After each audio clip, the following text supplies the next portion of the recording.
네, 안녕하세요. 저는 주관사 목수와 실쟁이의 김효선 사원입니다. 반갑습니다. 네, 저희 영흥공원 푸르지오 파크비엔의 입주 설명회를 진행하도록 할 텐데요. 일단 본격적인 진행에 앞서서 저희 강사님들께서 강의를 시작한 후에 이제 질문 사항이 생기실 경우에는 강의가 끝난 후에 이제 순차적으로 답변을 드릴 거고요.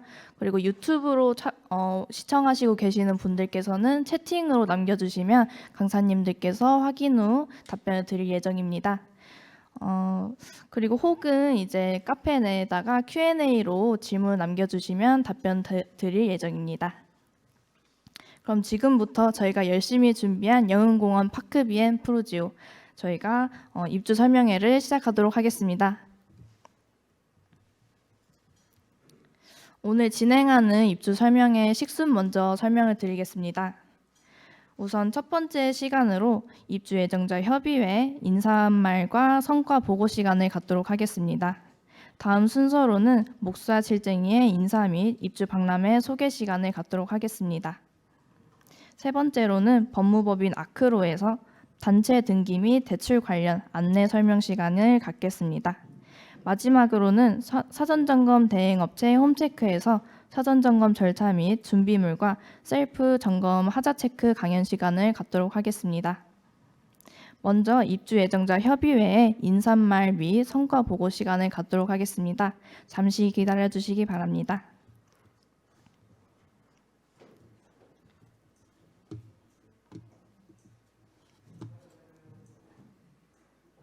네, 저희 무대 조명 한 번만 켜주세요.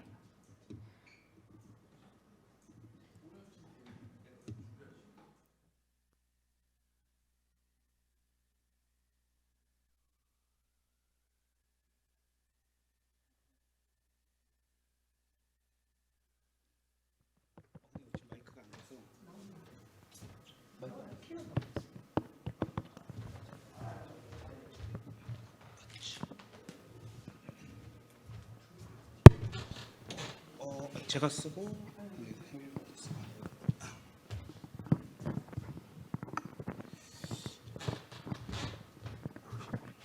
안녕하십니까. 영흥공원 푸르지오 파크비엔 입주 예정자 협의회 지금 회장직을 맡고 있는 마음의 소리로 활동하고 있습니다. 원래 보통 총회를 뭐 여러 번 진행한다고 하기도 하는데 저희가 코로나도 있었고 이제 처음이자 마지막으로 좀 총회를 준비했고요. 원래는 좀 많은 분들이 오시도록 뭐 500명 강당도 빌리려고 했었는데 저희가 좀 늦게 준비하는 바람에 좀 자리가 협소했고요. 다행인지는 모르겠지만 좀 많이 안 오셔가지고 전 혹시나 더우실까봐 좀 걱정을 많이 했는데 좀 다행인 것 같습니다. 일단은 저희 협의회 인원 그 조직도 먼저 설명을 좀 드리겠습니다.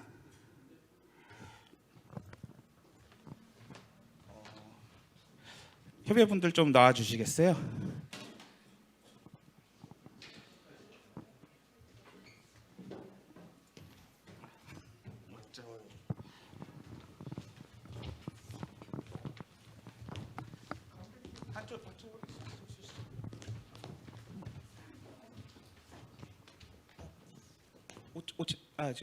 반비님도 오시죠.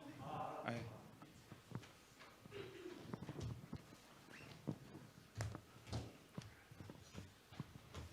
지금 이제 이비업 임원으로 팀장으로 참가해 주신 분들은 지금 여기 계신 분들이 현재는 다고요.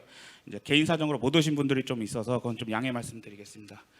일단은 아까도 인사드렸지만 저는 지금 회장직을 맡고 있는 마음의 소리입니다. 네, 제 옆에는 우선 이제 그 소각장 TFT 팀장직을 맡아주셨었던 난나님입니다.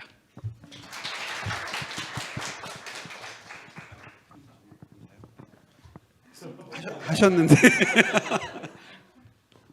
예, 저기 주로 활동했던 거는 이제 소각장 관계된 거 문제를 좀 해결하려고 했던 거였는데 시작은 이배업으로 시작했는데 지금은 무슨 저기 소속 모임 단체 그렇게까지 지금 좀 발전이 된 건지 뭔지는 모르겠는데 거기 대표도 겸하게 돼가지고 그래서 이제 빨리 이전되는 것만 남은 것 같고요. 그 다음에 꼭 저희 그 모든 팀장들이 나름대로 맡은 역할은 있지만 실제로 아파트에 관계된 부분에 대해서는 서로 니일 내일 따지지 않고 다 같이 했던 걸로 알고 있습니다. 많은 박수 나중에 쳐주시면 감사하겠습니다.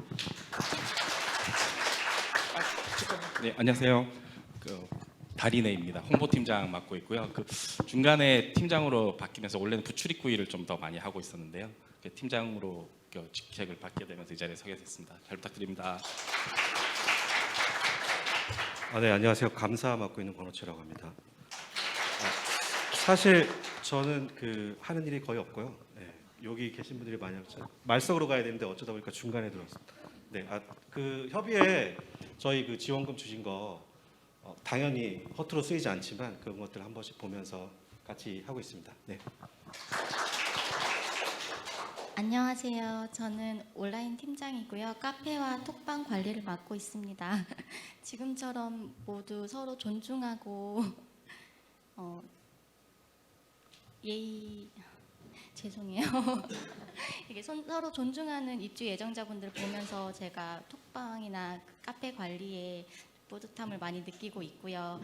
입주까지 이 모습을 잘 지켜주셨으면 좋겠습니다. 감사합니다. 안녕하세요. 저 유해지로 활동하고 있습니다.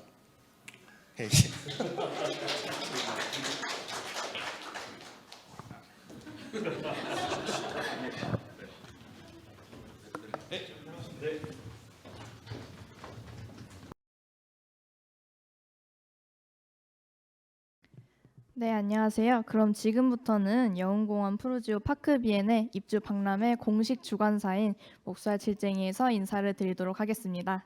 반갑습니다. 네, 저는 이제 주관사 목살 칠쟁이 김효선 사원이라고 합니다. 저희 주관사 목살 칠쟁이는 청렴한 입주 문화를 이끌어가기 위해서 이제 좋은 생각, 좋은 행동으로 좋은 결과를 만들어 나아간다는 철학으로 나아가고 있습니다. 저희는 대한민국 입주 박람회 주관사 1위 업체로서 이제 기존의 보편적인 입주 박람회보다는 입주 예정자분들께 좀 더 실질적으로 입주에 도움이 되실 수 있도록 저희가 도움을 드리고 있습니다. 저희 주관사 목살 실쟁이는 입주 예정자분들과 입주 예정자 협의회 분들과 소통을 하고 있는데요. 입주자분들께서 가장 중요한 입주에 필요한 업체들을 뽑으면서 합리적인 가격에 구매가 가능하도록 저희가 업체들과 협상을 하면서 입주가 시작된 이후에도 하자 발생이나 클레임 등 같은 부분들을 입주자분들의 입장에서 생각을 하면서 저희가 조치를 취하고 있습니다.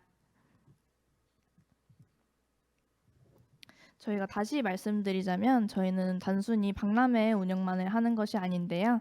입주자분들께서 믿을 수 있는 다수의 참여자를 선별하고 교육시키면서 이제 입주자분들의 입장에서 최고의 맞춤형 박람회를 개최를 합니다.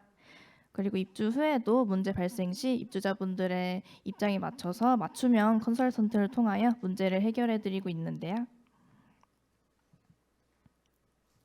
저희 공동구매 입주 박람회는 무엇일까요? 저희 입주자분들께서 입주를 준비하실 때 가구나 가전, 커튼, 블라인드, 입주 청소 이런 많은 부분들이 필요합니다.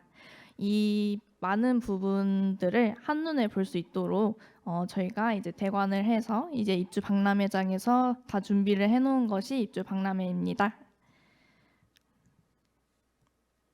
저희 입주 박람회는 단순하게 업체에서 이제 계약을 하는 것뿐만이 아니고 다른 것들도 많이 진행을 하는데요. 접수처에서는 입주자분들을 위한 특별한 혜택이 마련될 예정이고요. 토요일, 일요일 양일간 현장에서 깜짝 이벤트를 진행할 예정입니다.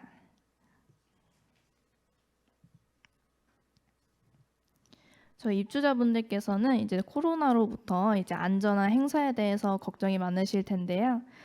저희 주관사 목수와 실쟁이는 모든 입주자분들께서 안심하고 둘러보실 수 있도록 특단의 코로나 대책을 마련하고 있습니다. 박람회장 입구에서 저희는 이제 마스크 착용, 상시 방역 소독 등 최선을 다하고 있는데요.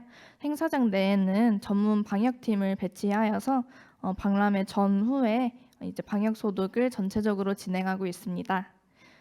코로나에 대해서 최대한 많은 신경을 써서 이제 입주 예정자분들께서도 걱정 없이 편안하게 둘러보실 수 있도록 저희가 많이 노력하도록 하겠습니다. 그럼 이쯤에서 중요한 부분을 한번 말씀드릴 텐데요. 저희 카페 내에 공지가 되어 있듯이 입주 예정자분들의 높은 관심 속에서 저희가 드디어 입주 박람회를 개최하려고 합니다. 저희는 이제 4월 15일부터 16일에 열리는 영흥공원 푸르지오 파크비엔의 입주 박람회는 저희가 입주자분들을 위해서 오랫동안 많이 신경을 써서 준비한 행사인데요. 장소는 수원 메세 2홀에서 진행할 예정이며 정확한 박람회 혜택이나 아니면 뭐 경품 이런 사항 안내 사항들은 추후 카페를 통하여 저희가 공지를 드리도록 하겠습니다. 오늘 기준으로 2주 후에 개최가 되는데요. 입주자분들의 많은 참여 부탁드립니다. 저희는 단순히 박람회 운영만을 하는 것이 아니고 입주가 시작되면서 입주 예정자분들과 업체들로 인한 피해를 방지하고자 저희가 입주 예정자 협의회분들과 주관사가 검증되고 믿을 수 있는 업체를 선별하고 검토하고 선정합니다.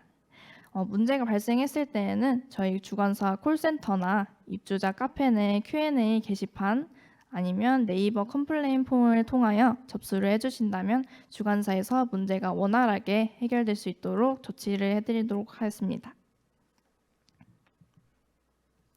입주를 준비하시면서 막히시는 수많은 부분들을 이제 입주 박람회장에서 전문가들에게 1대1 상담으로 진행을 하신다면 입주 준비에 큰 도움이 되실 것입니다. 저희 주관사 목수와 실쟁회에서는 검증된 믿을 수 있는 업체들을 많이 선별하여서 이제 입주자분들께 최대한의 큰 혜택을 드리려고 노력하고 있습니다. 코로나 또한 최선의 방법으로 대책을 세워두고 있으니 입주 박람회장에 안심하고 방문해 주시길 바랍니다. 저희가 이제 입주 설명회 끝까지 이제 많은 정보들이 아직 남아 있는데요. 저희 끝까지 시청해 주시는 것을 부탁드리겠습니다. 감사합니다. 저희 다음 순서는 법무법인 아크로에서 단체 등기 및 대출 관련 안내 설명을 드리도록 하겠습니다.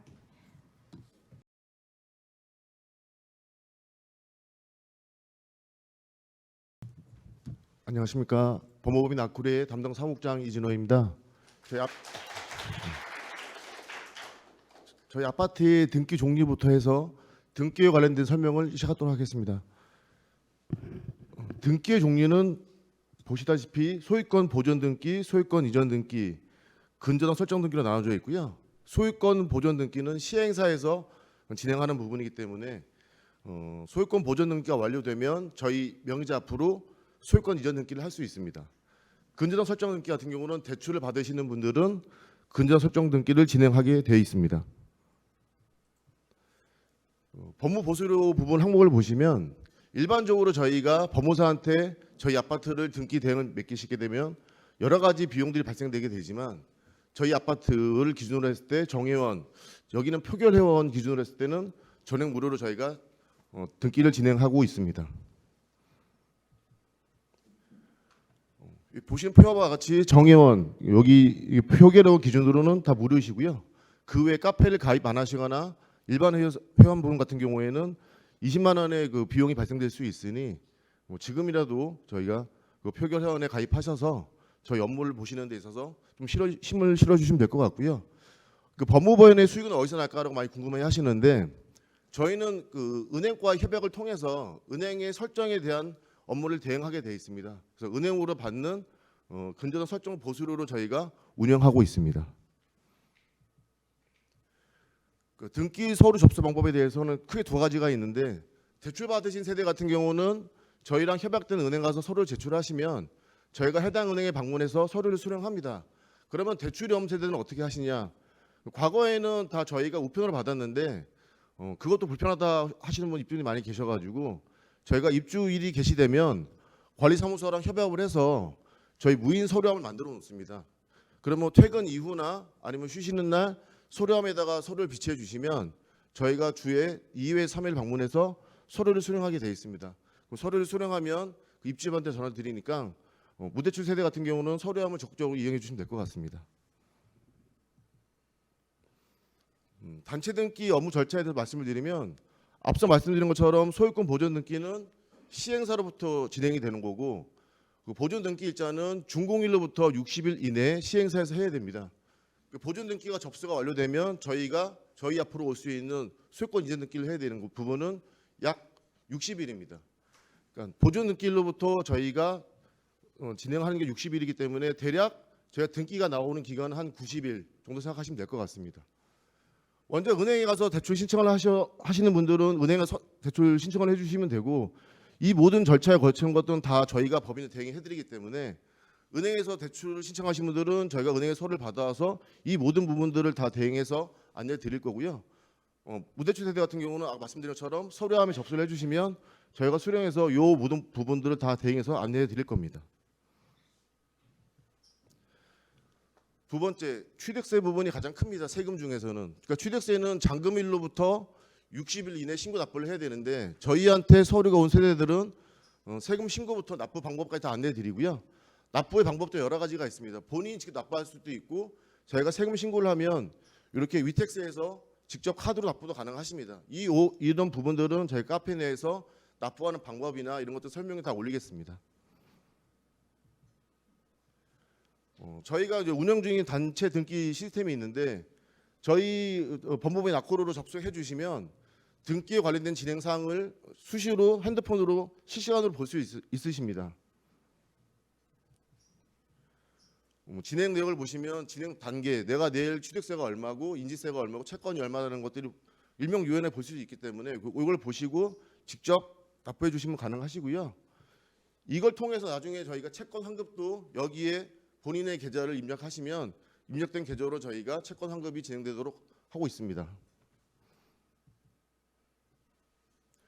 또 하나는 저희 상담한 내용들은 다 저희 전산망에 다 기록이 되기 때문에 어떤 직원이 받더라도 앞에 있던 내용에 대해서 히스토리를 알고 있으니까 다음 사항에 대해서 진행할 때 매끄럽게 저희가 상담이 가능한 부분입니다.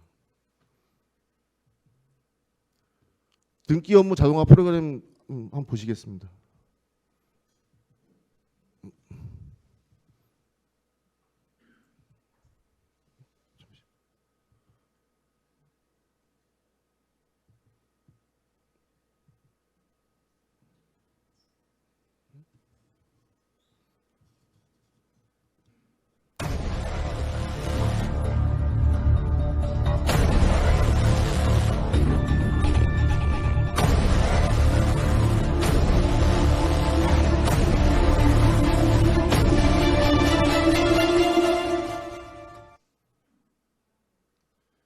지금 보시는 화면은 저희가 진짜 실제로 이용하는 그 전자등기 자동화 시스템이고요.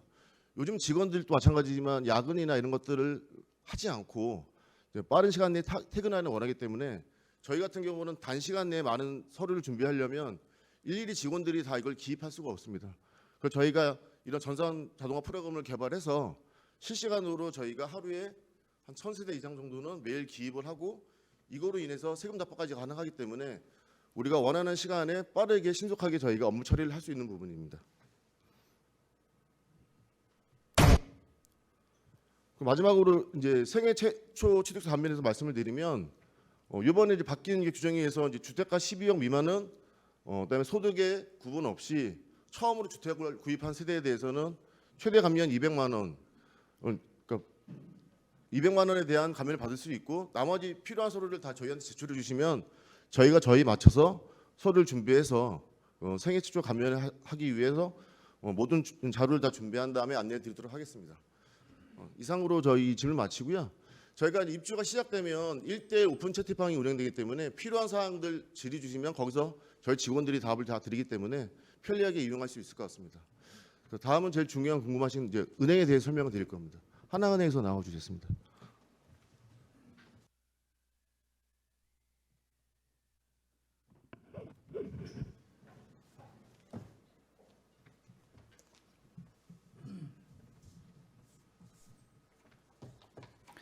안녕하세요.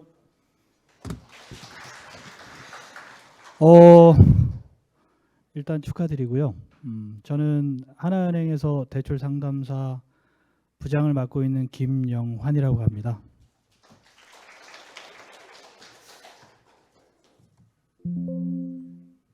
일단 궁금하신 게 많을 줄로 압니다만 제가 배정받은 시간 안에 여기 오신 분들 그리고 뭐 유튜브 시청하시는 분들의 대출에 관련된 궁금한 사항들을 전부 해소시켜 드릴 수는 없고 그냥 기본적인 참고하실 정도의 정보를 드리게 될 것이고요.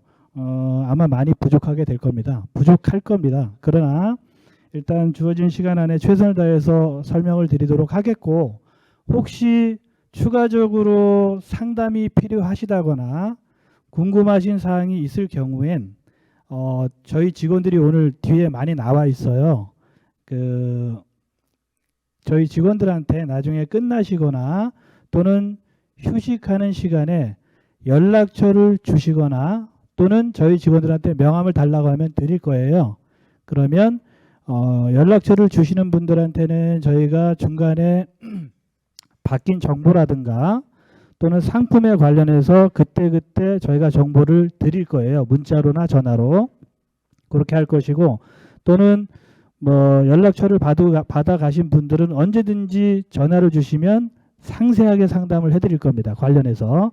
그러니까 일단 제 말씀을 간단하게 참고사항으로 들으시고 저희 직원들한테 연락처를 주시거나 상세한 상담을 원하실 경우에는 연락처를 주시면 좋겠고 또는 연락처를 받아 가셔도 될 것 같아요. 자, 그러면 브리핑 시작하겠습니다. 일단 뭐 사업장은 다 아시는 대로 뭐 여러분들이 입주하실 때니까 뭐 넘어가도록 하고요. 입주자 모집 공고는 2020년 9월 4일인데 여기가 규제 지역이었을 때는 그 입주자 모집 공고일이 굉장히 중요했습니다만 지금은 규제 지역에서 해제가 됐기 때문에 사실은 중요하지는 않습니다. 그래서 넘어가도록 하겠습니다. 제가 은행에 여러 은행이 아마 여기 잔금 대출할 때 들어올 거예요. 사전 점검 때도 아마 여러분들 얼굴을 뵐 수 있을 것이고 또는 사전 점검 이후에 각 은행에서 상품을 가지고 다시 인사를 드릴 겁니다. 하나은행만 할 수 있는 건 아니니까 오해하지 마시고요. 대표로 제가 은행 대표로 나와서 상담 참고사항으로 설명을 드리고 있다. 이렇게 생각하시면 됩니다. 제가 은행 대출 상담사 조직에서 가장 잘생긴 건 아니고요. 뻔뻔해갖고 이렇게 나왔습니다. 그래서 하나은행만 하는 것은 아니다. 오해 일단 하지 마시고요. 대표로 하나은행에서 이러한 상품이 있다 정도로 설명한다. 이렇게 생각하시면 될 것 같습니다. 일단 하나은행에서 판매 가능한 대출은 하나은행 당행 잔금 대출이에요. 하나은행 상품입니다. 그것을 판매하게 될 것이고요. 그 다음 디딤돌 대출. 여기 영흥공원의 경우에는 디딤돌 대출 세대가 일부가 있더라고요. 많지는 않습니다만 분양가 기준으로 5억 이하가 디딤돌 대출 대상이 될 수 있고요. 그 다음 특례 보금자리론. 예전에는 주택금융공사 보금자리론이라고 했는데 올해 1년간만 한시적으로 특례 보금자리론이라는 이름으로 주택금융공사에서 판매를 합니다. 이것은 상세 상품 설명에 들어가서 다시 한번 설명을 드리도록 하겠습니다. 자, 먼저 하나은행 상품의 특징은 뭐 간략하게 적었습니다만 뭐 6개월 변동 5년 고정, 그 다음에 최장 기간은 40년까지 가능하고요. 빨간 글씨로 적어놓은 게 특징이에요. 그거만 이해하시면 되고 어떤 은행이든지 당행 자기들 은행 상품들은 거의 유사한 수준을 따라갈 겁니다. 그래서 이게 기본이 되는구나 정도만 아시면 될 것 같아요. 중도상환 수수료는 뭐 30% 면제할 거고 그런 부분들은 다 비슷비슷하게 가기 때문에 이렇게 알고 계시면 되고요. 근래 이제 금리가 많이 오르다가 근래 들어서 약간 안정세로 돌아섰어요. 근데 이제 이게 어떻게 유지가 될지는 모르겠습니다만 현재는 조금 안정세를 찾고 있는 분위기입니다. 다음 LTV DSR이라고 해서 저희가 표를 만들어 봤는데요. LTV는 대출 가능률입니다. 보시면 모집 공고일에 따라서 맨 왼쪽 전매일자라고 있죠. 모집 공고일에 따라서 여기는 전매가 아직 안 되죠? 되나요? 그러니까 6월 달부터 되는 거죠. 자, 뭐 전매하신 분은 없을 테니까 일단은 저 표 LTV 표를 보시면 돼요. 맨 위에 무주택이냐 다주택자냐 생애 최초냐에 따라서 한도가 정해져 있는데 여기 보시게 되면 생애 최초라고 해서 잠깐만요.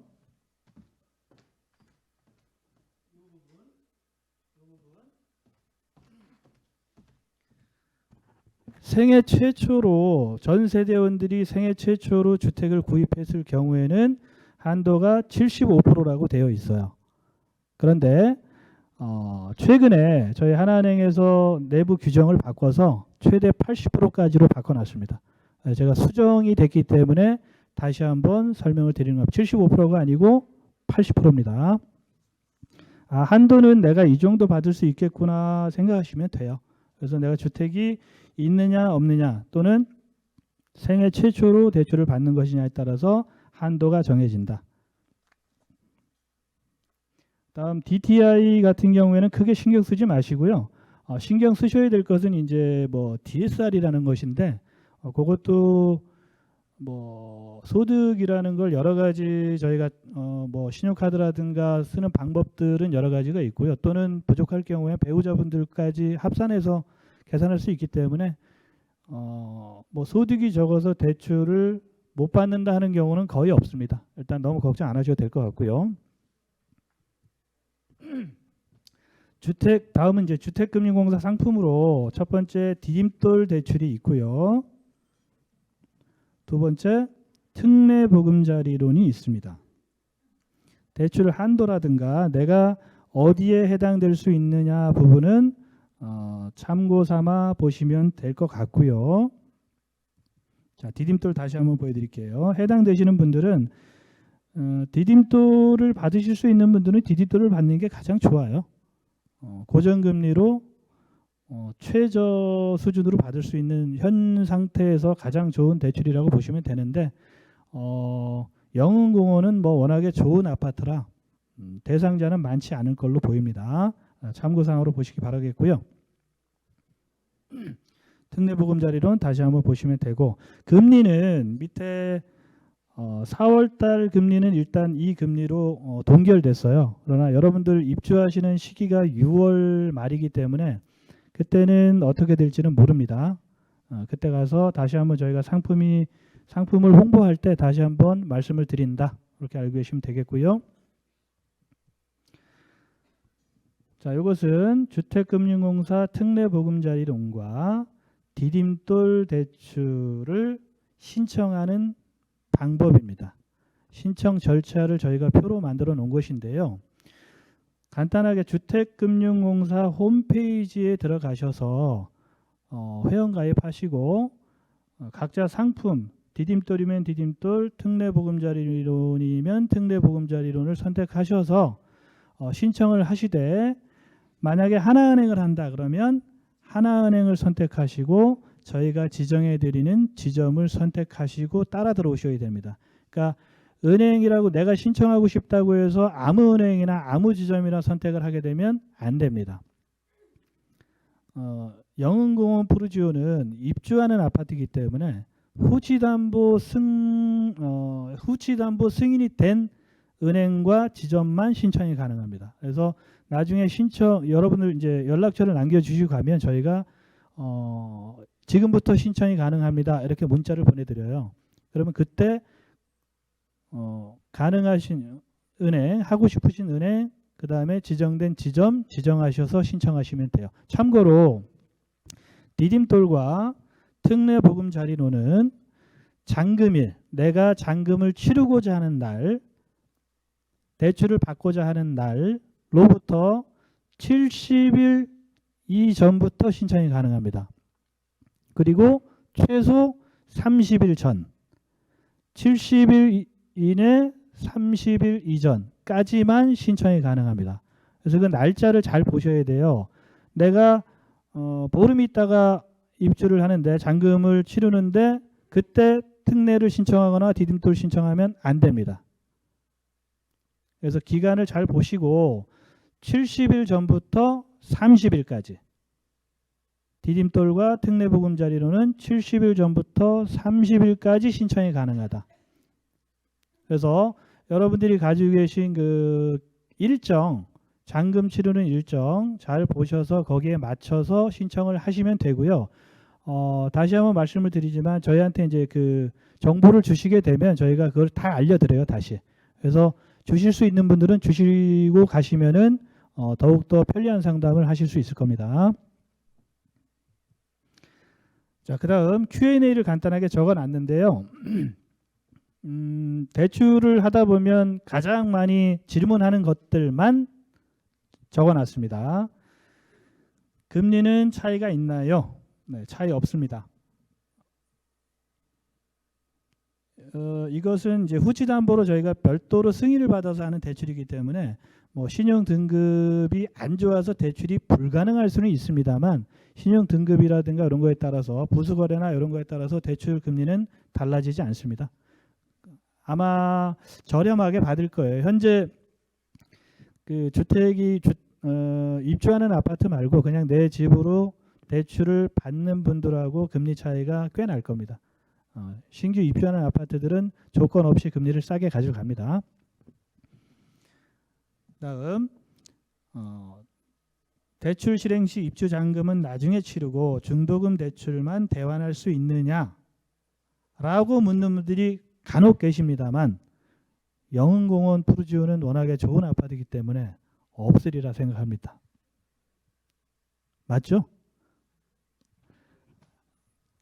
자신이 없으신 거 보니까 있는 것 같은데. 다음 소득이 적은데 대출이 가능한가요? 물론 소득이 적으면 대출이 안 될 수도 있습니다. 근데 아까 제가 설명드렸다시피 다른 방법으로 소득을 합산하거나 뭐 신용카드나 건강보험료 이런 것들로 소득을 환산할 수가 있어요. 그래서 소득이 없어서 대출을 못 받을 걱정은 거의 안 하셔도 된다. 이렇게 알고 계시면 되겠습니다. 그다음 뭐 몇 월 며칠에 입주하는데 대출을 그날 신청하면 바로 나오나요? 정말 짧게 남겨놓고 오셔서 부탁하시는 분들이 계세요. 근데 그렇게 하면 안 됩니다. 특례보금자리론이나 디딤돌 같은 경우에는 70일에서 30일. 그러니까 내가 잔금을 치르고자 하는 날로부터 70일 전, 그다음 30일까지 무조건 신청을 하셔야 돼요. 그런데 은행 대출은 그건 없어요. 그건 없는데 최소 2주는 주셔야 돼요. 2주. 그러니까 내일 당장 해주세요. 뭐 일주일 있다 해주세요. 힘듭니다. 워낙에 단체로 오셔서 신청을 하시기 때문에 저희가 이제 승인을 얻는데도 좀 시간이 걸리고 하기 때문에 2주 정도, 보름 정도는 소요될 수 있다. 그렇게 일정을 참고하셔서 오시면 될 것 같습니다. 그다음 이자 정산은 대출을 신청하면 되는 것이 아니라 대출을 받은 날로부터 정산이 된다.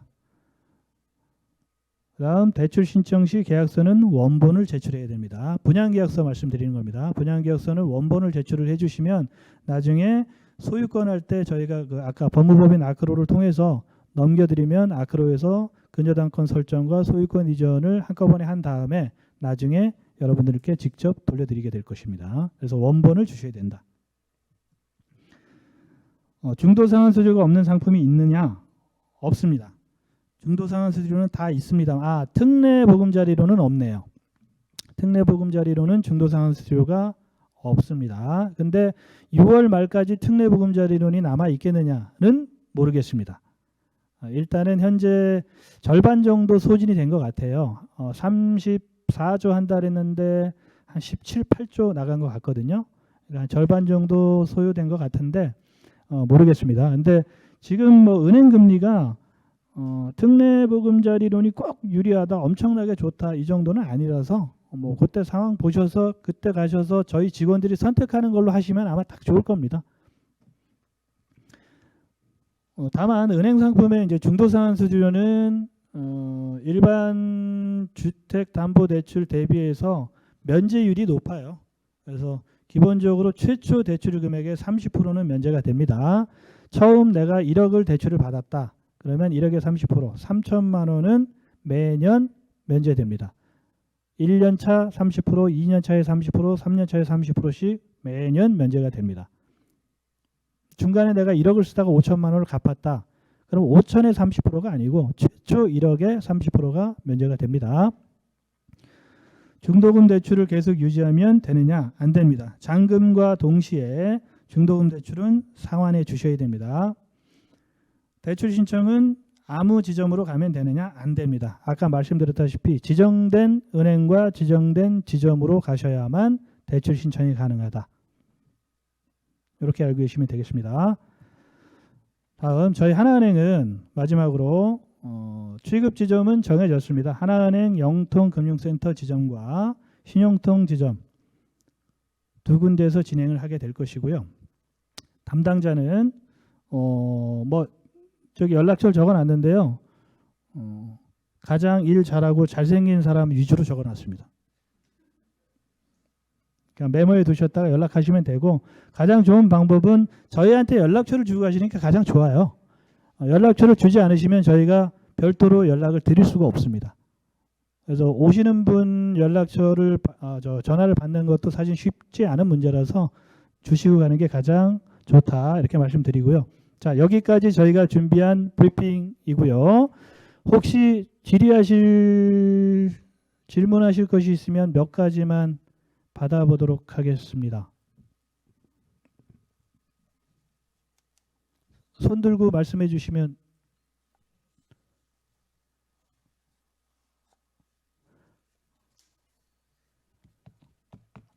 네.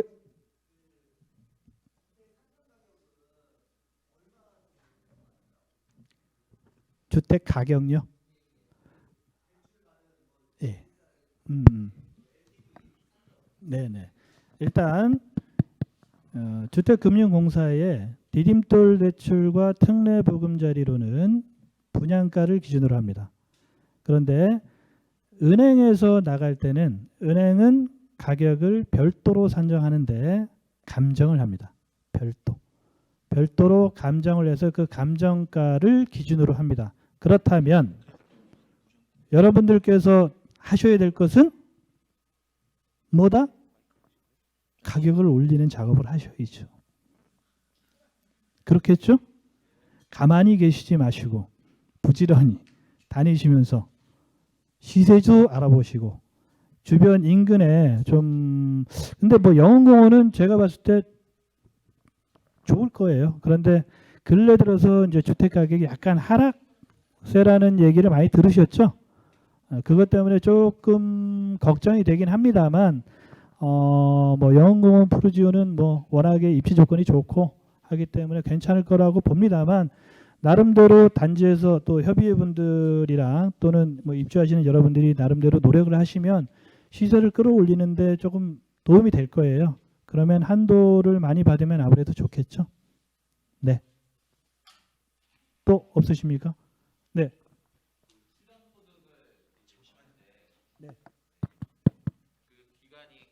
대출 발생 일로부터 1년인지 아니면 그 전년도를 기준으로 1년 추정소득요 아니면은 추정소득을 이제 산정을 할 때 카드 전문가신가요? 혹시 추정소득을 아시는 분이 몇 분 안 계신데. 제가 알아봤는데 네, 그런 게 있더라고요. 일단 내가 근로소득이 있거나 사업소득이 있으면 그것은 최근 1년 또는 뭐 한 달만 있어도 다 해줍니다. 그런데 지금 말씀드린 추정소득이라는 것은 뭐냐면 근로소득이나 사업소득이나 연금소득 이런 소득이 없는 분들의 경우에는 추정을 할 수 있어요. 그럼 추정을 뭘로 하느냐? 건강보험료나 국민연금 또는 신용카드 사용 금액을 가지고 추정을 합니다. 역산을 합니다. 이것은 최소 3개월입니다. 3개월. 최소 3개월 이상이면 됩니다. 네, 가능하다. 또 없으십니까? 제가 사람이 괜찮은 사람이라서 질문 잘 받아요. 너무 쫄지 마시고 질문 있으시면 해주시고, 다들 전문가분이시고 많이 아시는 분들이라 질문이 없는 걸로 알고. 네. 네. 네.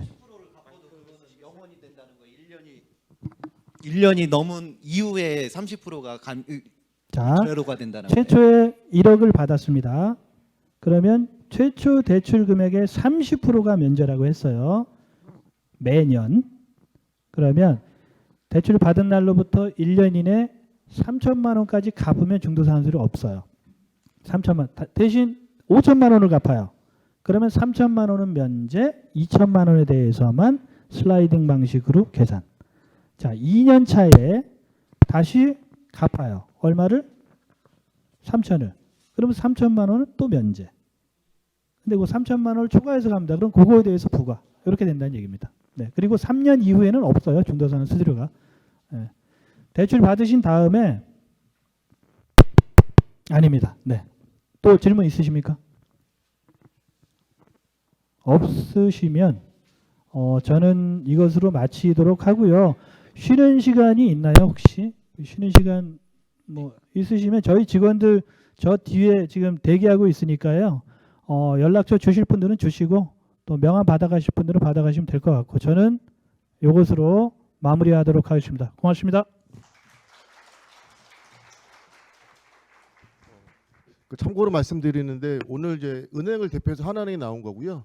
저희 영어공 프로지에서는 하나은행 외에 알고 계신 시중은행, 국민신한, 우리농협, 하나은행, 기업은행, 수협은행, 그다음에 제2금융까지 저희가 다 섭외를 할 거기 때문에 나중에 카페에 올라온 공지를 보시고 은행을 선택할 수 있게 저희가 자리를 만들도록 하겠습니다. 그러니까 너무 급하게 생각하지 마시고 카페에 올라오는 글 보시고 선택하시면 될 것 같습니다. 이상 마치겠습니다. 네.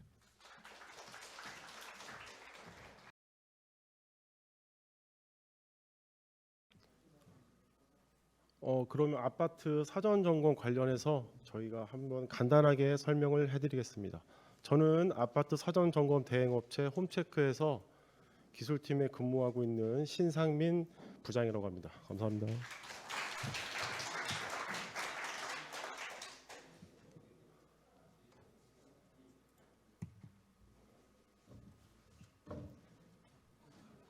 자, 먼저 보시면 현재 지금 여기 있는 여기 자리에 계신 분들 중에서 아파트 사전 점검이 무엇인지도 모르시는 분들이 많이 계실 것으로 제가 알고 있고요.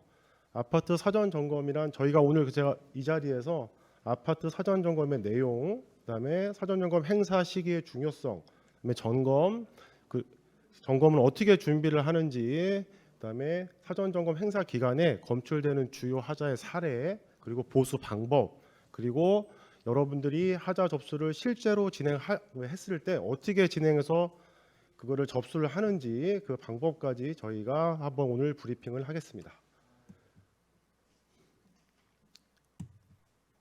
먼저 보시면 아파트가 시공이 완료되는 항목 중에 아파트가 시공 이전에 감리를 진행을 하게 되는데요. 감리를 진행을 할 때 아파트의 기능적인 구조적인 문제는 감리 업체에서 이거를 점검을 하지만 각 세대에 해당하는 세대마다 도장, 도배, 가구, 타일 이런 기타 마감 공사는 그 세대에 입주하시는 고객님들이 직접 점검을 하셔야 되고요.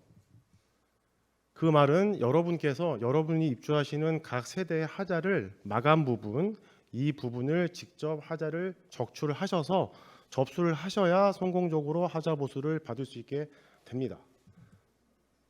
여긴 보시면 각 공정별로 해서 2년, 3년, 5년, 10년 해서 보시면 각 하도급 공사별로 하자 담보 책임 기간이라는 게 있고요. 여기서 여러분들이 2년 이내에 해당하는 마감 공사 부분, 이 부분에 해당하는 하자를 적출을 하셔서 사전 점검 행사 기간에 접수를 하셔서 하자 보수를 받게 됩니다. 잘 모르고 생소하다고 그래서 이거를 만약에 포기를 하시게 되면 그 하자 아까 설명을 드린 하자 챔버 하자 담보 기간이 지나게 되면 자기 그 보수 부담금이 발생을 해서 고객님의 부담으로 돌아갈 수 있습니다. 여기 보시면 여러분께서 별다른 건축 지식이 없는 분들이 일반인들이 사전 그 점검 행사를 진행을 했을 때 저희가 자체적으로 밑에 보시면 논문이라든가 저희 실제 모습을 실제 점검한 데이터를 그 기반으로 했을 때 보통 평균 10건 이내를 적출을 하시고요. 이 10건을 하자를 접수를 하시게 되면 금액 써 있는 금액 약 26만 원 가량을 여러분은 손해를 방지하게 됩니다. 그래서 이거를 전문 업체에 맡기실 경우에는 나름 건축 전문가분들하고 장비 전문가 그리고 이런 분들이 오셔서 이렇게 평균 70개 장비는 4.5개 이 정도의 적출을 해서 290만 원 상당의 손해를 방지하게 됩니다. 자, 다음은 저희가 진행하게 될 사전 점검 행사 시기의 중요성에 대해서 알려드리겠습니다. 자, 여기 보시면 입주 전 사전 점검 방문 행사가 끝난 이후에 요게 행사가 보통 그 입주 가능 기간 40일 전에 진행을 하게 되는데 그 40일 기간에 각 그 해당하는 하도급 업체들이 한 달간 정도 하자 보수를 핵심적으로 집중적으로 보수를 진행을 하게 됩니다. 그래서 요 기간 안에 여러분들이 하자를 제대로 보수를 받는 게 중요하시고요. 그거를 위해서 사전 점검 방문 행사를 진행을 하게 됩니다. 자, 여기 보시면 사전 점검 기간에 적출이 된 이런 하자는 시공사에서 100% 과실을 인정을 하고 이분들이 실제 공사를 진행한 각 하도급 업체들이 도배면 도배, 타일, 미장 이런 것도 해가지고 다 직접 진행을 하게 되고요. 대부분은 여러분들이 입주하시기 전에 대부분 100% 저희 통계에 의하면 한 83% 정도는 처리가 되는 것이고요. 그다음에 사전 점검 이후에는 오염, 흠집, 파손 이런 일반적인 사항들은 그 사용자 과실 문제도 있기 때문에 그때는 어느 분의 잘못인지 이거 판정하기가 좀 모호하기 때문에 가장 최선의 방법은 요 사전 점검 기간 내에 접수를 하시는 게 제일 좋습니다. 자, 그다음에 그 사전 점검 행사 기간에 그거를 이렇게 좀 간과를 하시게 되면 하자 보수를 남들은 다 받을 때 나는 이제 그거를 이제 못 받게 되고 시간도 많이 낭비하게 되시고 많은 불편함이 발생을 합니다. 그다음에 사전 점검 행사 준비를 보시면 행사 기간 내에 준비하실 것들은 이제 이런 과정이 이제 하는 거고요. 사전 점검 안내문은 모바일이라든가 카톡 혹은 안내장 이렇게 해서 고객님한테 시공사에서 안내를 할 거고요. 현장을 도착을 하셔서 행사장에 가셔서 접수를 하시고 매니저를 배정을 받으신 다음에 각 세대에 방문을 하셔서 고객님이 직접 점검을 하시던가 아니면 저희 같은 사전 점검 업체를 선정을 하시게 되면 그분들이 이제 진행을 할 거고요. 최후에 그 다음에 점검표라든가 혹은 어플 접수 단지 경우에는 어플에 직접 입력을 하게 됩니다. 그러면 그 아까 초반에 말씀을 드린 것처럼 그 한 40일 기간 동안에 각 하도급 업체가 보수 작업을 진행하게 됩니다. 그 다음에 그 어플로 접수를 하게 되면 그 과정 중에 우리 집 하자가 접수가 됐는지 진행을 하고 있는지 완료가 됐는지 확인을 하실 수가 있고요. 어플 접수가 만약에 아닌 경우에는 나중에 키불출이 가능할 때 이사하시기 전에 직접 방문하셔서 체크리스트를 보시면서 잘 됐는지 그때 확인을 하게 됩니다. 자, 이건 준비물이고요. 초대장하고 신분증은 필수고요. 나머지 물품들은 고객님이 직접 셀프 점검을 진행할 때 필요한 것들이고요. 요게 그 일반인들이 사전 점검에서 하자를 적출할 때 생각보다 시간이 되게 많이 걸리고요. 저희가 경험상 보통 한 6시간 정도 이 정도는 그 소모가 돼야 제대로 하자를 적출을 한다고 그렇게 판단을 하고 있습니다. 그래서 뜻밖의 그리고 초대장이랑 신분증 그 놓고 오셔가지고 입장을 못 하시거나 이런 일이 비일비재하기 때문에 여기서 꼭 초대장하고 신분증 준비를 꼭 그 빠뜨리지 말고 준비를 하시고요. 공기가 안 좋기 때문에 마스크는 필수입니다. 자, 그리고 사전 점검을 이제 그 진행을 하시게 되면 그 행사 매니저가 처음에 시공사 매니저가 와가지고 고객님한테 그 나중에 입주를 하실 때 지급 품목이라든가 혹은 뭐 중요하자 아직 진행이 안 된 것도 혹시나 일부가 있으면 그런 것들을 다 전달을 하니까 그거를 이렇게 흘려듣지 마시고 다 메모하셔서 그다음에 하셔서 그거를 이제 인지를 하시고 사전 점검을 하시면 뭐 빼먹거나 뭐 더하거나 그런 일이 없습니다. 자, 이건 이제 앞에서 다들 설명을 드린 내용이고요. 그다음에 하자를 만약에 저희가 스티커로 시공사에서 이제 스티커를 주게 되는데 그거를 붙이신 다음에 체크리스트에 적어주시고 혹은 어플이면 어플에 기록을 하시고 사진은 꼭 2장 근거리 원거리 이렇게 해서 찍어 주셔야 접수가 됩니다. 자, 다음은 저희가 주요 하자 사례를 예시로 한번 들어보겠습니다. 자, 여기 보시면 지금 살고 계신 아파트라든가 혹은 신규 아파트에 보시면 세대 방화문이고요. 여기 하부에 보시면 여기 이제 저희가 실제로 지금 적출을 한 하자고요. 요거 같은 경우에 저희가 그 레이저 그 수평기로 저희가 수평을 적출을 그 레벨기로 저희가 요거를 확인을 했을 때 지금 하부 좌측하고 우측하고 수평이 안 맞는 겁니다. 이런 경우는 되게 흔하고요. 저희가 보시면 이거 같은 경우에 이제 틈새가 불필요하게 크게 발생을 하기 때문에 불필요한 빛이 유입이 되고 세대 방화문은 소방법상 항상 닫혀 있어야 됩니다. 그래서 그 밀폐가 돼야 되는데 연기 유입에 취약할 수 있고 당연히 틈새가 있으니까 겨울 보온성 그 효율성도 그 저하가 됩니다. 그리고 여기 같은 경우에 이제 각 방의 침실의 한쪽 벽면인데요. 그래서 지금 좌측에 보시면 이쪽 벽면이 그 외벽입니다. 그래서 다음 사진에 보시면 지금 보시면 아무 이상이 없어 보이는데 여기를 보시게 되면 그 세대 외벽하고 닿아 있는 부분에 단열재를 40cm 이상 시공을 하게 되어 있는데 지금 이쪽 벽면은 그 단열재가 시공이 안 되어 있는 것을 저희가 장비로 검출을 한 사진입니다. 자, 이제는 저희가 만약에 셀프로 진행을 하실 때 현관 같은 경우에 어떤 문을 봐야 되는 건지 일단 모든 문, 가구, 세대 방화문 같은 경우에는 일단 개폐 상태 잘 닫히는지 밀폐는 되는지 도어락은 잘 작동에 이상이 없는지 그리고 신발장 같은 경우에 수직 수평 그 서랍의 개폐 여부 다 확인하셔야 되고요. 전기 같은 경우에는 아직 공사가 다 끝나지는 않았습니다만 기본적인 센서 등 스위치는 잘 들어오시는지 이 정도로 확인하시면 되고요.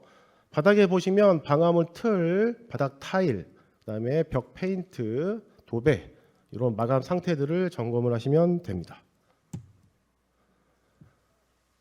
자, 이건 이제 현관 외부에 이제 저기 보시면 도어 클로저 상부에 저런 흠집이 있는 거고요. 저렇게 주변부 마감부 중심으로 해서 하자가 없는지 이렇게 체크를 하시고 저렇게 표시를 하신 다음에 지금에 보이시는 사진처럼 근접한 사진, 원거리 사진 찍으셔서 접수하시면 됩니다.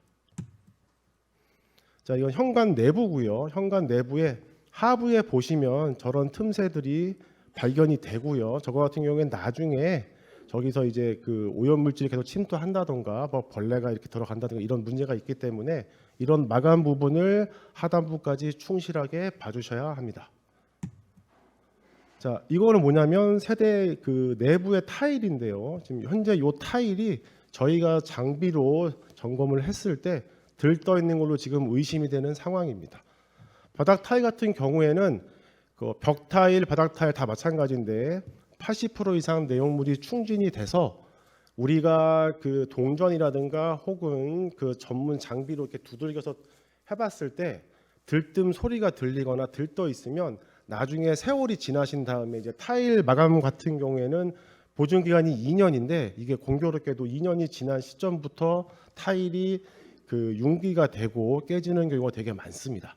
그렇게 해서 꼭 다 한 번씩 두드려 보시고 확인을 하셔야 합니다.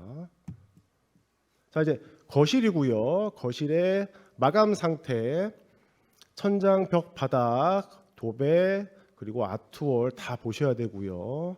특히나 거실에는 창호가 큰 창호가 있겠죠. 그 분합창이라고 해가지고 그 각 방에 있는 창호보다 훨씬 무겁고 크기 때문에 되게 주의 깊게 그 확인을 하셔야 되고요. 수직, 수평, 그다음에 문의 유격 잘 개폐가 되는지 이거는 기본적으로 확인을 하셔야 합니다.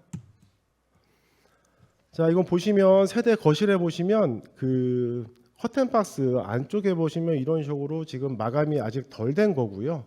빼먹어서 이렇게 넘어간 거고 우측은 지금 흠집이 있는데 안쪽에 있어서 주의 깊게 보지 않으시면 이거를 검출할 수가 없습니다.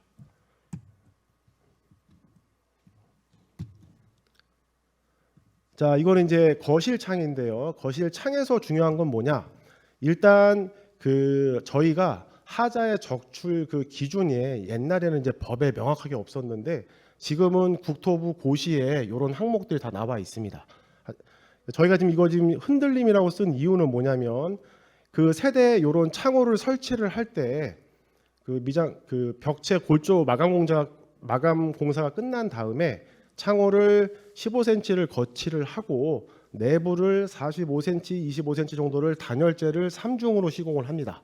그래서 그 과정 중에 창호하고 마감재랑 단열재랑 그 틈새를 우레탄 폼이라는 걸로 충분히 충진을 하고서 그 다음에 시공을 해야 되는데 지금 같은 경우에는 저희가 그 창호를 작동을 해봤을 때 창호에 흔들림이 있어서 그 충진이 약간 누락이 있다던가 혹은 이 창호를 벽면 미장면에 부착시키는 그 브라켓이 혹시라도 풀렸거나 그리고 보강재가 보강이 안 되었다든가 이런 문제가 의심이 되는 상황으로 저희가 일단 이거를 하자 적출을 한 겁니다. 그래서 고객님들도 마찬가지로 문을 사람 성인의 그 한 팔 너비에서 닫으신 다음에 창호가 조금이라도 흔들림이 있으면 그때는 접수를 하시면 됩니다.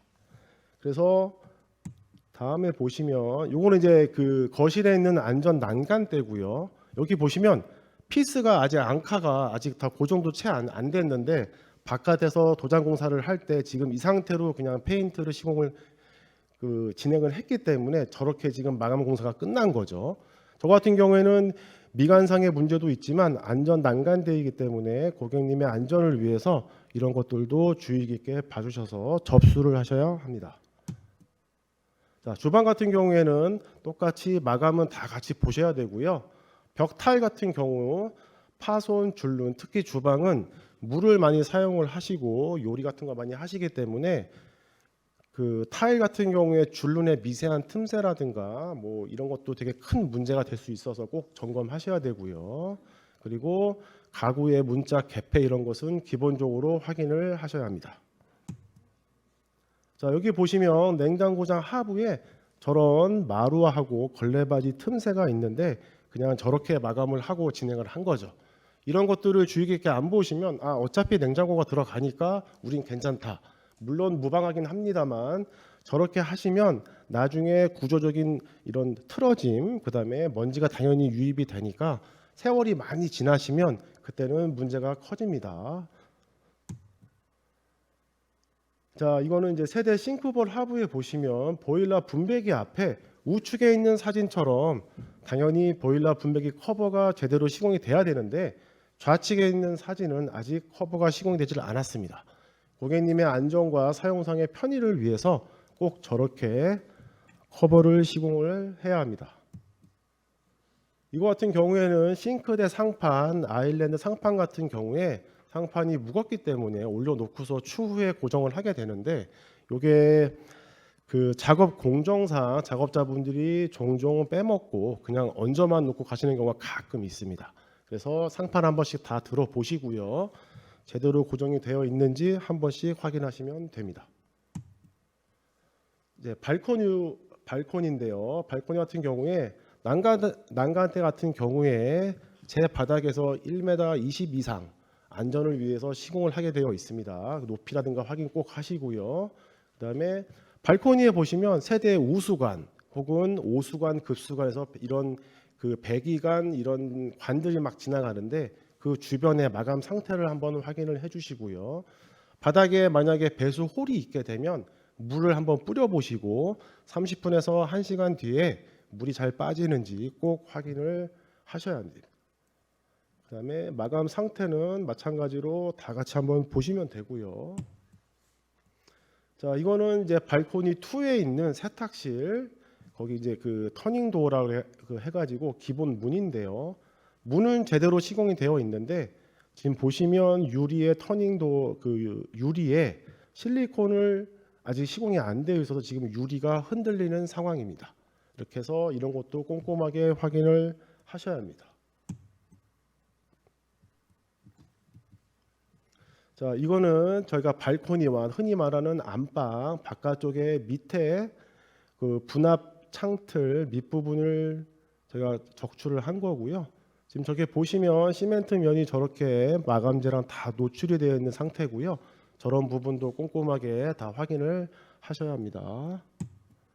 자, 이제 침실류 보겠습니다. 침실 같은 경우에는 문 같은 경우에는 개폐가 잘 되는지, 수직이 잘 맞는지, 문틀이나 창틀의 수평은 잘 맞는지 확인을 하시고요. 그다음에 혹시 가능하시면 창문이 잘 밀폐가 되는지, 옆 창호 주변에 외벽 중심으로 해서 단열은 잘 시공되어 있는지 확인을 하시면 됩니다. 자, 다음 보시면 요거는 이제 세대 그 방의 출입문이고요.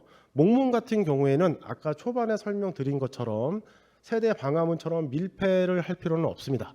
방문이기 때문에. 네, 그렇다 하더라도 지금 좌측에 있는 사진에 보이신 것처럼 저렇게 수직이 안 맞을 경우에 요게 이제 당장 개폐의 문제는 없지만 세월이 2년, 3년 지나게 되면 그 수직 뒤틀렸기 때문에 요게 문틀이라든가 문 자체에다가 부담감을 계속 줘서 나중에는 요게 전체적으로 이렇게 틀어지거나 문이 개폐가 안 되다든가 요런 문제가 생길 수 있습니다. 그래서 요런 틈새 위주로 해가지고 수직이 맞는지 꼭 점검을 하시면 됩니다. 욕실 같은 경우에 기본적으로 문의 문틀, 그다음에 고정 상태 이런 거 다 확인하시고요. 안에 들어가 있는 설비류, 겉 마감 상태, 작동 상태 다 확인하시면 됩니다. 역시나 마찬가지로 배수 홀이 있고 타일이 시공되어 있기 때문에 앞에 그 설명드린 발코니처럼 그 물구배라든가 줄눈 점검하시면 됩니다. 자, 여기 이제 사진에 보시면 요거 같은 경우 이제 그 좌변기 뒤편에 대리석 상판인데요. 요거는 이제 주의 깊게 안 보시면 이런 그 타일에 있는 자연적인 이런 무늬로 이제 오해를 하시고 접수를 안 하시게 되면 나중에 계속 물이 침투를 하기 때문에 타일이 깨지는 일이 발생할 수 있습니다. 그래서 저런 크랙 같은 경우에 꼭 검출을 하셔야 되고요. 자, 이제 좌변기를 보시면 그 밑에 앙카 시공을 한 다음에 외부에 실리콘이나 백시멘트로 마감을 하게 되어 있는데 일부 작업자분들이 깜빡하셔가지고 앙카 시공을 안 하신 다음에 겉에 실리콘이라든가 시멘트만 발라서 겉보기만 마감하는 경우가 가끔씩 있습니다. 그래서 여러분들이 좌변기나 세면대나 다 한 번씩 밀어보셔야 돼요. 뭐 올라가거나 그러지는 마시고요. 살짝씩 밀어보신 다음에 혹시라도 좌변기가 흔들리면 고정 불량으로 접수하시면 됩니다. 그리고 그 각 화장실에 보시면 그 상부에 보시면 지금 사시는 아파트에도 다 같이 있을 건데 점검구가 있고요. 이거 같은 경우는 저희 업체에서 점검을 한 내용인데 우측에 보시면 저희가 화상 카메라로 체크를 했을 때 저 중간쯤에 배관에 파란색 부분이 물자국이 지금 보이는 겁니다.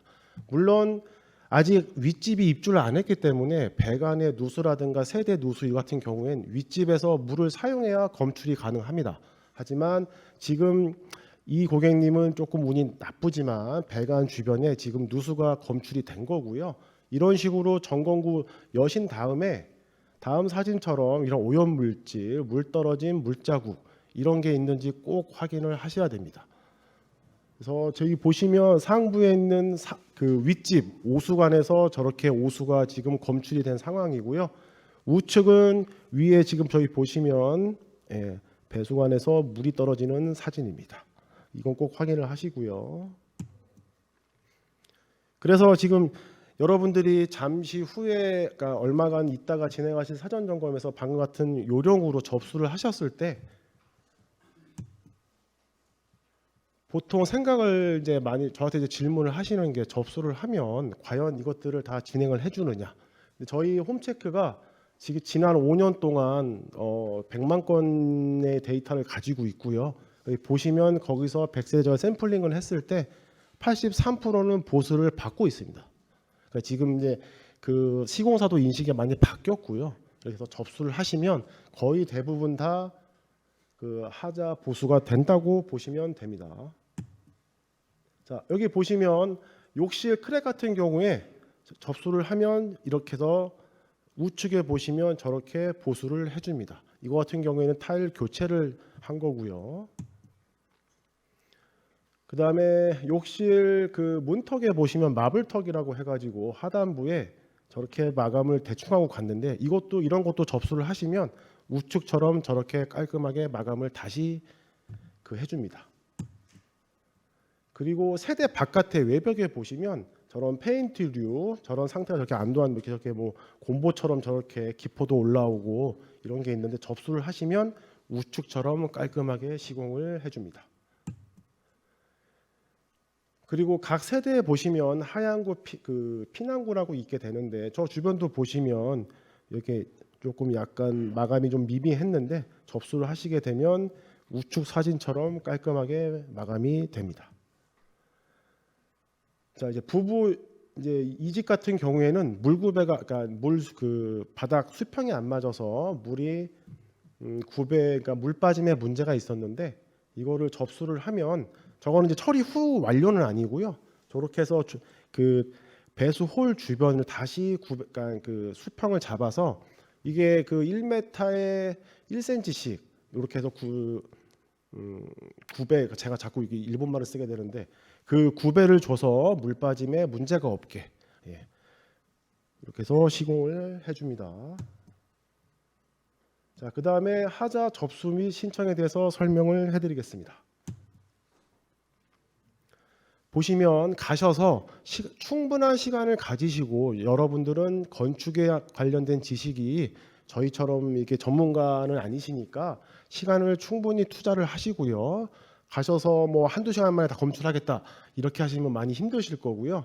저희 경험상 최소 한 4시간, 6시간 그래서 그 꼭 한 사람이 하지 마시고 혹시 지인이라든가 이런 뭐 주변에 도움 받으실 분 있으면 같이 가는 것도 방법이고요. 아니면 온 가족이 함께 가셔서 그 가벼운 마음으로 우리가 살 집 검출한다 이렇게 생각을 하시고 좀 시간을 좀 많이 좀 투자를 하신 다음에 하셔야 합니다. 중요한 건 가셔가지고 하자를 저희가 접수를 할 때 각실 순서대로 점검을 해야 되는데 시공사에서는 저희는 편하게 뭐 안방, 건넌방 이런 식으로 부를 수 있지만 맨 처음에 안내해준 매니저가 아마 그 어플이라든가 그 안내장에 보시면 실별 그 번호가 다 있습니다. 그래서 시공사에서 그거를 헷갈리면 고객님 집 보수하는데 시간이 걸리기 때문에 정확하게 시공사가 알려준 침실 번호, 침실 1, 2 혹은 안방, 그다음에 뭐 공용욕실, 부부욕실 정확하게 해서 기입을 하셔야 그 시간도 절약되고 시행착오도 줄일 수 있습니다.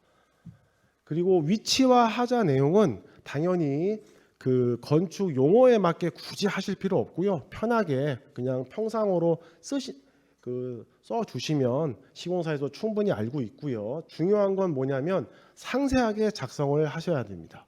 뭐 그냥 안방에 뭐 실리콘 불량 뭐 이렇게 해버리고 가버리면 찾을 수가 없어요. 그래서 상세하게 작성을 좀 해주시고요. 사진 촬영은 원거리, 근거리 총 2장을 하게 되어 있는데 근거리 같은 경우엔 근접해서 만약에 스티커가 있으면 붙여주시고 하자의 내용이 보이게 찍어주시고 그 다음에 원거리 같은 경우에는 설사 이런 위치와 하자 내용을 내가 상세하게 안 적었다 하더라도 원거리에서 찍은 사진을 특정 위치에서 이거를 그러니까 원거리 사진만 보고도 위치를 특정할 수 있게 이렇게 찍어주시면 됩니다. 그래서 시공사 이거는 이제 저희 자체 보고서고요. 시공사에 그 접수를 할 때도 이런 식으로 사진을 찍어서 접수를 하시면 되는 겁니다.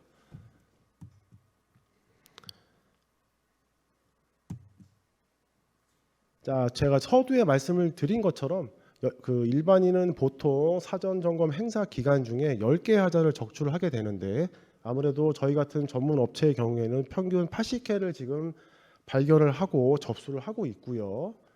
그래서 보시면 저희가 제공하는 서비스는 장비라든가 그다음에 건축 시공 경력 10년 이상 분들 저희가 전문가를 모시고 점검팀을 구성을 하게 되어 있습니다. 그래서 이런 누수, 보일러 배관, 단열 상태, 그다음에 라돈, 그다음에 바닥 수평, 창틀, 문틀, 수직, 그다음에 공기질은 어떤지 이것도 제가 전문 장비를 이용을 해서 다 점검을 해드리고 있습니다. 그래서 저희가 그 단열, 난방, 누수, 보일러, 샤시, 마감재, 도장, 바닥재 다 저희가 적출을 해서 고객님을 대신해서 저희 집처럼 적출을 한 다음에 접수를 하고 있습니다. 자, 그리고 이제 저희가 고객님 중에서도 적출을 하셨는데 만약에 나는 적출은 했지만 요게 이제 그 시공사 그 어플에 이제 접수를 하셔야 되는데 어려운 건 아닙니다. 금방 하실 수는 있는데 다만 귀찮을 뿐이에요. 요게 모바일로만 되기 때문에 핸드폰에 하나하나 이렇게 사진을 올리셔야 돼요. 그래서 꼭 저희 서비스를 이용하지 않았다 하더라도 고객님이 하자 내용하고 사진하고 주시면 저희가 접수도 대행이 가능하십니다.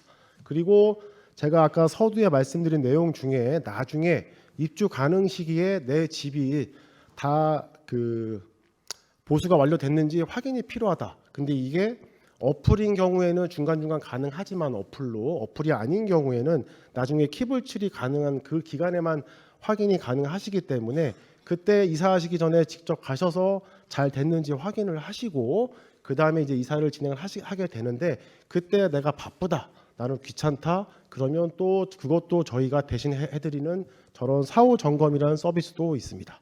그래서 저거를 이용을 하시면 저희가 한 명이 나가서 1시간 동안 잘 됐는지 확인도 해드리고 또 추가 하자가 있으면 다시 한번 접수를 해드립니다. 자, 이 정도고요.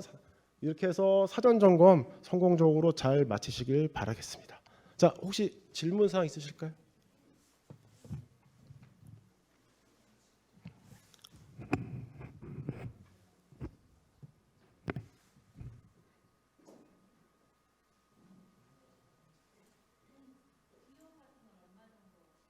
비용 같은 경우에는 저 앞에 세대당 평균 잡아서 한 10,000원꼴 생각하시면 됩니다. 네, 그 정도 합니다. 하시고 혹시라도 만약에 저기 그 관심이 있으시면 입구에 저희가 안내해놨으니까 거기다가 이름 남겨주고 가시면 오늘은 신청하시는 건 아니고요. 나중에 월요일 내일 상담 한번 받아보시고 혹시라도 흥미가 있으시면 필요하다 싶으시면 그때 결정하시면 됩니다. 예, 감사합니다.